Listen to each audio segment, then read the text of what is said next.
Hello, j'espère que tu vas bien. Alors aujourd'hui, une petite vidéo sur est-ce que oui ou non le plan divin inclut plusieurs jours en fait. Est-ce qu'on est sur du coup par coup ou est-ce que on est planifié ou orchestré, je dirais, sur du long terme?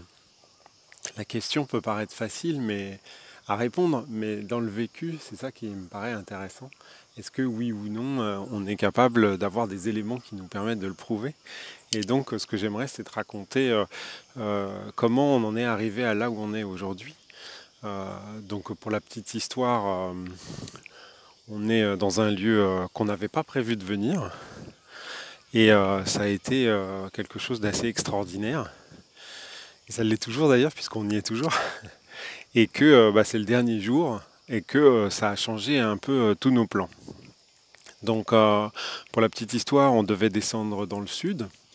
Donc Kagoshima, enfin l'île de Kyushu, ça fait un bras comme ça à la fin de l'île, en bas de l'île, dans le sud. Et au milieu de mes doigts, là, il y a le fameux volcan Sakulajima, où on a été déjà et où j'ai dû poster déjà les vidéos relatives à ça. Et, euh, Et ce qui était prévu, en tout cas, c'était que on fasse le tour du volcan et qu'on reparte sur le côté le plus long, qui est le côté est, le côté qui se trouve à droite quand tu regardes la carte.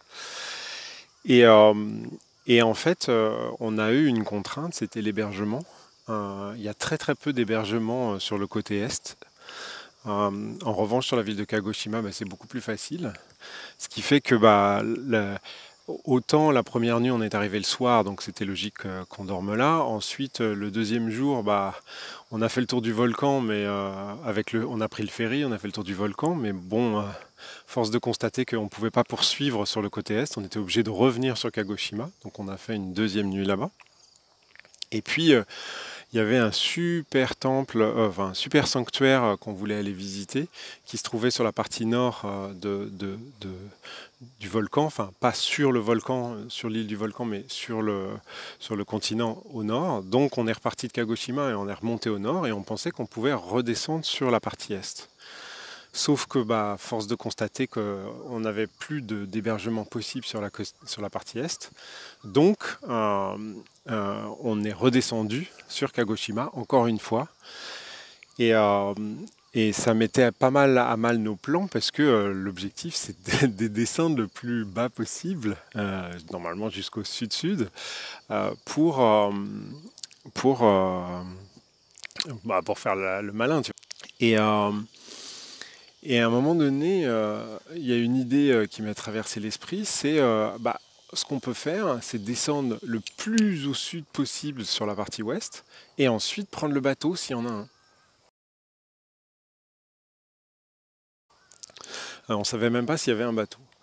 Et, euh, et on a zoomé sur Google Maps et on a vu une petite ligne avec des pointillants. On s'est dit, bon, il doit y avoir un bateau, donc faisons ça. Donc on est parti très tôt et on est descendu sur le côté ouest. Euh, et, euh, Et à un moment donné, on voit un panneau 2 km temple. Donc on se dit, bon, allons voir.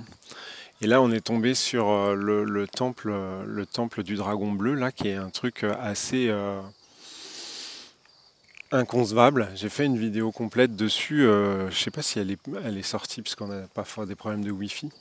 Donc, je vais la diffuser tellement c'est un lieu, même sur la vidéo quand je la regarde, je me dis bof, ça rend pas vraiment ce qu'on avait. Mais bon, c'est un lieu surréaliste, donc on y a passé pas mal de temps. Et puis là-bas, en fait, on a essayé de se trouver un hôtel parce que c'est quand même, enfin un hôtel ou un lieu pour dormir, hein, n'importe quoi. Hein. Une bâche sur un gazon public avec des matelas et une tente, ça aurait suffi, mais c'est pas facile à trouver. Et, euh, Et on n'avait pas de réseau. C'était impossible de se connecter. La seule chose qui passait, c'était le fait de faire nos trajets sur Google Maps, mais tout le reste, toutes les recherches, tout le booking et tout ça, ça ne passait pas. Donc on s'est dit, bon, on va descendre, on va visiter les lieux comme on fait d'habitude, et puis on va bien trouver à un moment donné quelque chose. Et puis on voit un parc et tout au pied du mont Caïmon, qui est un ancien volcan aussi. Et, euh, et là, à un moment donné, on voit un super parc avec des toboggans, machin, et ma fille dit ah papa, on va. Donc je dis bah allons-y. Et puis je vois des gars qui commencent à installer leur tente sur un joli gazon, à se mettre, tu vois, à se mettre bien et tout. Et, euh, et je vois des bungalows. Et là, je me dis bon, ok. Donc il n'y a plus qu'à aller voir s'il en reste un, même si je savais déjà qu'il en restait un.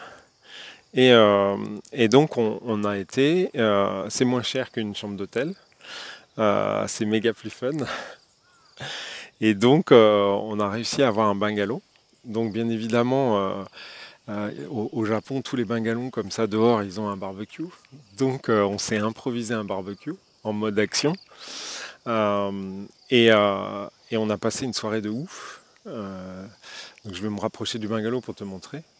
Et, euh, et le truc assez fou, c'est que quand on est arrivé hier soir, on se serait dit, bah tiens, on peut prendre le ferry quand même. Et puis, bah non, parce qu'on venait juste de rater le ferry.